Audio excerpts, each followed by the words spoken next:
Profetas y Reyes, capítulo 51. Un despertamiento espiritual. La ida de Esdras a Jerusalén fue muy oportuna. Era muy necesaria la influencia de su presencia. Su llegada infundió valor y esperanza al corazón de muchos que habían trabajado durante largo tiempo en medio de dificultades. Desde el regreso de la primera compañía de desterrados, bajo la dirección de Zorobabel y Josué, como 70 años antes, se había hecho mucho. Se había acabado el templo y los muros de la ciudad habían sido parcialmente reparados. Sin embargo, quedaba todavía mucho por hacer. Buen número de los que habían regresado a Jerusalén en años anteriores habían permanecido fieles a Dios mientras vivieron, pero una proporción considerable de los hijos y de los nietos se había olvidado del carácter sagrado de la ley de Dios. Aún algunos de los hombres a quienes se habían confiado responsabilidades vivían en pecado abierto. Su conducta contribuía mucho a neutralizar los esfuerzos hechos por otros para hacer progresar la causa de Dios. Porque mientras se permitía que quedasen sin reprensión las violaciones flagrantes de la ley, la bendición del cielo no podía descansar sobre el pueblo. Concordaba con la providencia de Dios el hecho de que los que habían regresado con Esdras hubiesen dedicado momentos especiales a buscar al Señor. Lo que acababan de experimentar durante el viaje que habían realizado desde Babilonia, sin protección de poder humano alguno, les había enseñado ricas lecciones espirituales. Muchos se habían fortalecido en la fe, y al tratar estos con los desalentados e indiferentes que habían en Jerusalén, ejercieron una influencia que fue un factor poderoso en la reforma que se instituyó poco después. El cuarto día después de la llegada, los tesoros de plata y oro con los vasos destinados al servicio del santuario fueron entregados por los tesoreros en manos de los magistrados del templo, en presencia de testigos y con la mayor exactitud. Cada objeto fue examinado por cuenta y por peso. Los hijos del cautiverio que habían regresado con Esdras ofrecieron holocaustos al Dios de Israel en ofrenda por el pecado y en prueba de su gratitud por la protección que les habían dado los santos ángeles durante su viaje.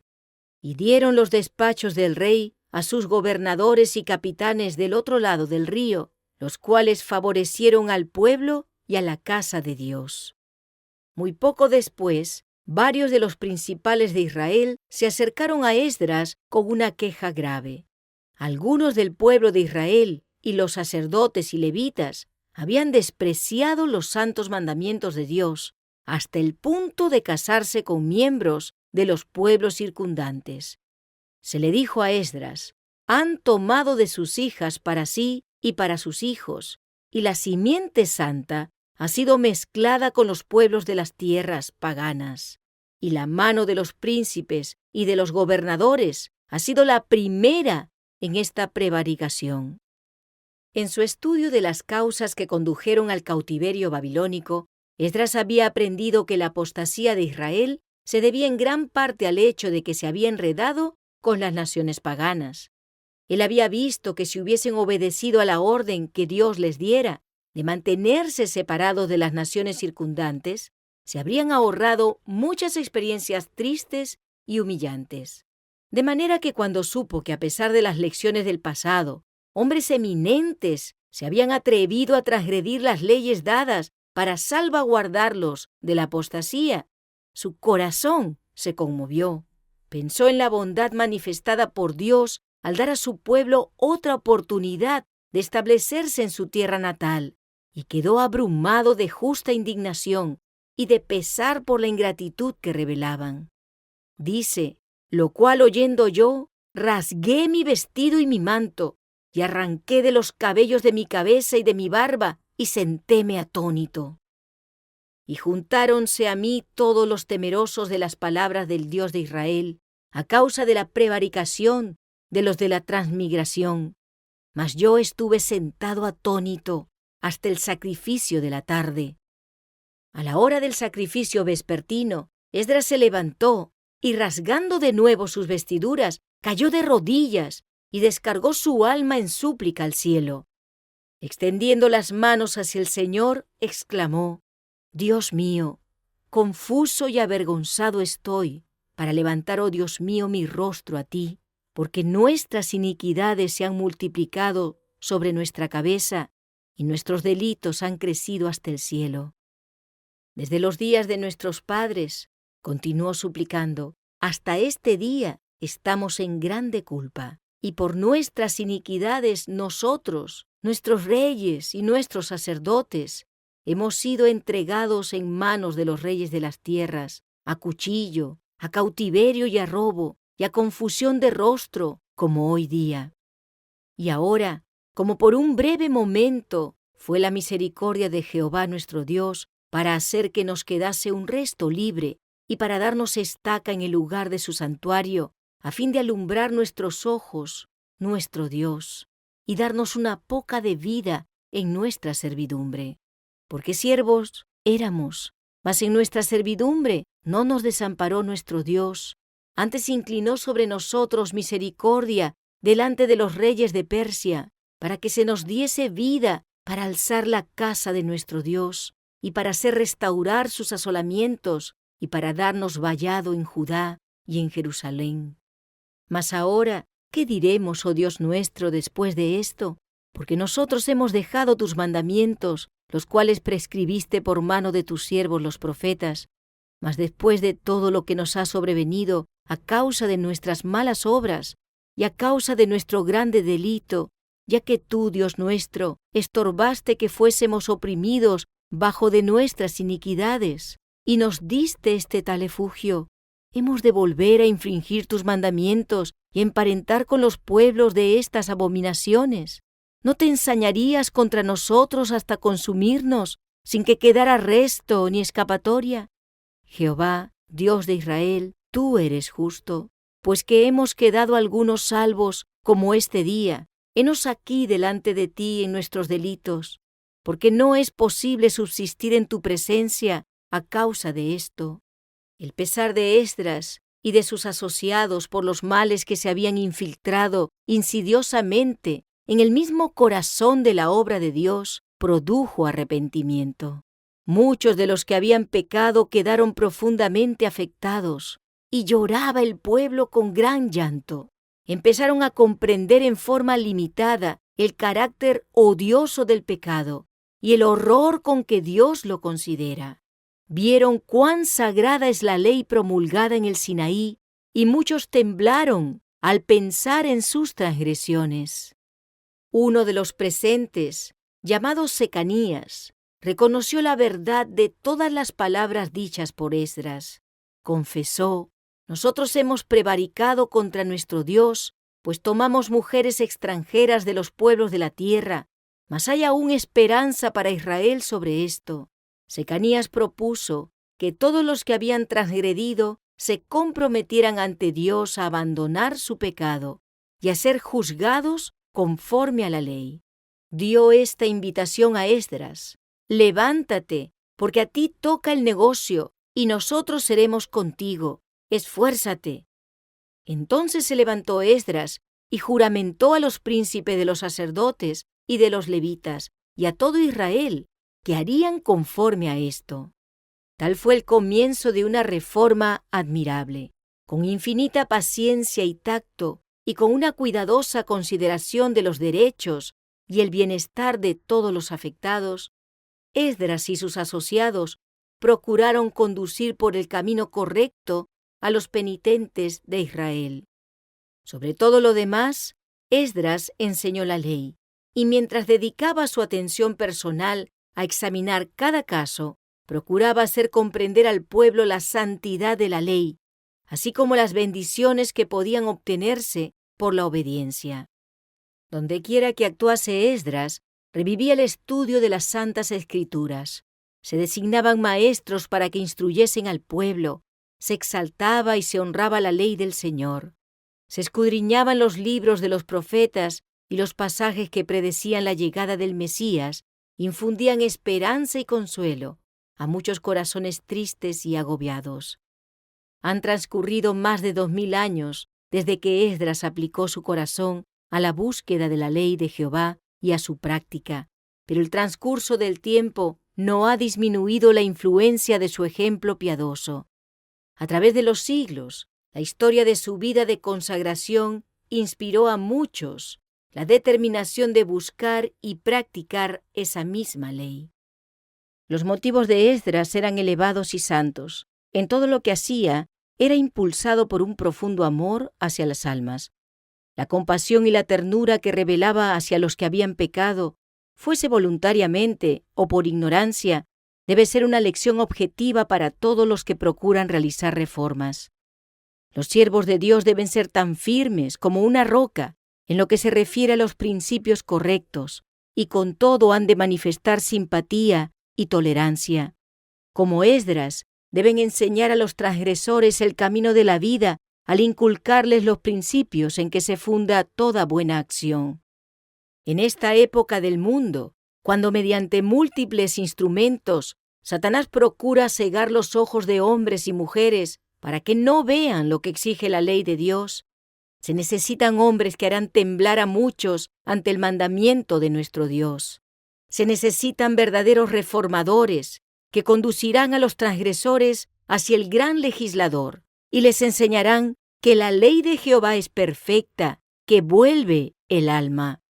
Se necesitan hombres poderosos en las Escrituras, hombres que con cada palabra y acción exalten los estatutos de Jehová, hombres que procuren fortalecer la fe. Hay gran necesidad de personas que enseñen e inspiren a los corazones reverencia y amor hacia las Escrituras.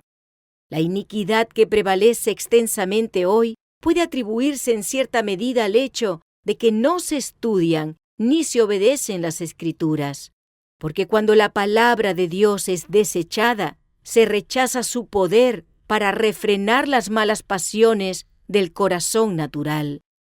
Los hombres siembran para la carne y de la carne siegan corrupción. Al poner a un lado la Biblia, se ha abandonado la ley de Dios. La doctrina por la cual se enseña que los hombres quedan relevados de obedecer a los preceptos divinos ha reducido la fuerza de la obligación moral y ha abierto las compuertas de la iniquidad que inunda al mundo. La perversidad, la disipación y la corrupción lo están arrasando como un diluvio abrumador. Por doquiera se ven envidias, malas sospechas, hipocresía, enajenamiento, emulación, contienda y traición de los cometidos sagrados, complacencia de las concupiscencias. Todo el sistema de los principios religiosos y las doctrinas que debiera formar el fundamento y el esqueleto de la vida social se asemeja a una masa tambaleante a punto de caer en ruinas. En los últimos días de la historia de esta tierra, la voz que habló desde el Sinaí sigue declarando: «No tendrás dioses ajenos delante de mí». El hombre opuso su voluntad a la de Dios, pero no puede acallar la voz del mandamiento. El espíritu humano no puede eludir su obligación para con una potencia superior. Pueden abundar las teorías y las especulaciones. Los hombres pueden procurar oponer la ciencia a la revelación y así descartar la ley de Dios, pero la orden se repite cada vez con más fuerza. Al Señor tu Dios adorarás y a Él solo servirás. Es imposible debilitar o reforzar la ley de Jehová, tal como fue, subsiste, siempre ha sido y siempre será, santa, justa y buena, completa en sí misma. No puede ser abrogada ni cambiada. Hablar de honrarla o deshonrarla no es sino usar un lenguaje humano. La oposición de las leyes humanas o los preceptos de Jehová producirá el último gran conflicto de la controversia entre la verdad y el error. Estamos entrando ahora en esa batalla, que no es simplemente entre iglesias rivales que contienden por la supremacía, sino entre la religión de la Biblia y las religiones de las fábulas y tradiciones. Los agentes que se han unido contra la verdad están ya obrando activamente. La santa palabra de Dios, que nos ha sido transmitida a un costo tan elevado de sufrimientos y derramamiento de sangre, no se aprecia. Son pocos los que la aceptan realmente como norma de vida. La incredulidad prevalece en forma alarmante, no solo en el mundo, sino también en la Iglesia. Muchos han llegado a negar doctrinas que son las mismas columnas de la fe cristiana. Los grandes hechos de la creación, como los presentan los escritores inspirados, la caída del hombre, la expiación, la perpetuidad de la ley, todas estas cosas son rechazadas por gran número de los que profesan ser cristianos.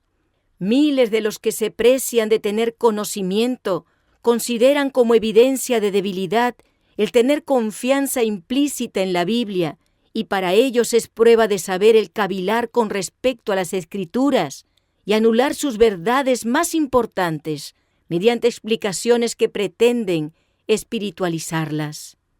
Los cristianos deben prepararse para lo que pronto ha de estallar sobre el mundo como sorpresa abrumadora, y deben hacerlo estudiando diligentemente la palabra de Dios y esforzándose por conformar su vida con sus preceptos. Los tremendos y eternos resultados que están en juego exigen de nosotros algo más que una religión imaginaria de palabras y formas que mantenga la verdad en el atrio exterior. Dios pide un reavivamiento y una reforma. Las palabras de la Biblia y de la Biblia sola deben oírse desde el púlpito. Pero la Biblia ha sido despojada de su poder y el resultado se ve en la reducción del tono de la vida espiritual. En muchos sermones que se pronuncian hoy no hay manifestación divina que despierte la conciencia y comunique vida al alma. Los oyentes no pueden decir: ¿no ardía nuestro corazón en nosotros mientras nos hablaba en el camino y cuando nos abría las Escrituras? Son muchos los que están clamando en pos del Dios viviente y anhelando la presencia divina. Permítase a la palabra de Dios que hable al corazón, y que aquellos a quienes solo se habló de tradiciones, teorías y máximas humanas oigan la voz de aquel que puede renovar el alma para vida eterna. De los patriarcas y profetas resplandeció una gran luz. Cosas gloriosas fueron expresadas acerca de Sión, la ciudad de Dios. Así quiere el Señor que la luz resplandezca hoy por medio de quienes le siguen. Si los santos del Antiguo Testamento dieron tan brillante testimonio de la lealtad, ¿no deberán aquellos sobre quienes resplandece la luz acumulada durante siglos dar un testimonio aún más señalado con respecto al poder de la verdad? La gloria de las profecías derrama su luz sobre nuestra senda. Los símbolos se encontraron con la realidad en la muerte del Hijo de Dios. Cristo resucitó de los muertos y proclamó sobre el sepulcro abierto: «Yo soy la resurrección y la vida». Envió su Espíritu al mundo para recordarnos todas las cosas, y por un milagro de su poder preservó su palabra escrita a través de los siglos. Los reformadores, cuya protesta nos dio el nombre de protestantes, consideraron que Dios los había llamado a dar al mundo la luz del Evangelio, y en su esfuerzo por hacerlo, estaban listos para sacrificar sus bienes, su libertad y aún la misma vida. Frente a la persecución y la muerte, el Evangelio se proclamó lejos y cerca. La palabra de Dios fue comunicada al pueblo, y todas las clases, humildes y encumbrados, ricos y pobres, sabios e ignorantes, la estudiaron con avidez por su cuenta. Somos nosotros, en este último conflicto de la gran controversia, tan fieles a nuestro cometido como lo fueron al suyo los primeros reformadores. Tocad trompeta en Sión, pregonad ayuno, llamad a congregación, reunid el pueblo, santificad la reunión, juntad los viejos, congregad los niños. Lloren los sacerdotes, ministros de Jehová, y digan: perdona, oh Jehová, tu pueblo, y no pongas en oprobio tu heredad. Convertíos a mí con todo vuestro corazón, con ayuno y lloro y llanto, y lacerad vuestro corazón, y no vuestros vestidos, y convertíos a Jehová vuestro Dios, porque misericordioso es y clemente, tardo para la ira, y grande en misericordia, y que se arrepiente del castigo. ¿Quién sabe si volverá y se apiadará y dejará bendición tras de él?